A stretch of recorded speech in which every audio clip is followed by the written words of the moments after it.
ሰላም እህቶቼ እንዴት ናችሁ? ደህና ናችሁ? እኔ ደህና ነኝ፣ እግዚአብሔር ይመስገን። እባካችሁ እህቶቼ ስደት ዓለም ላይ ያላችሁ ልክ እንደኔ ይሄን ወተት አብዛኛው ባትጠቀሙ እላችኋለሁ።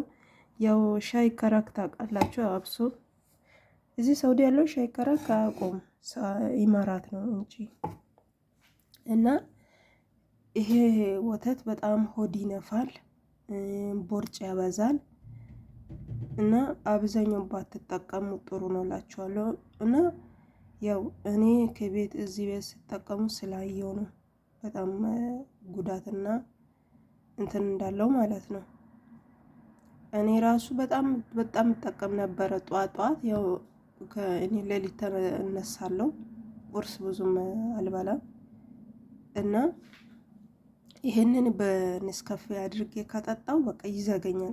ቁርስ ምንም አያስፈልገኝም፣ ምሳ ነው የምበላው እግዚአብሔርን። እና ጉዳቱ ምንድነው? ሆድ ይነፋል፣ ቦርጭ ያበዛል። እና እባካችሁ አብዛችሁ በእንትን ብላችሁ እንዳትጠቀሙ አብዛኛው ጊዜ ማለት ነው። እና አደራችሁን ራሳችሁን ጠብቁ እህቶቼ እላችኋለሁ። አመሰግናለሁ። ኮሜንት ላይ መልእክት አስቀምጡልኝ።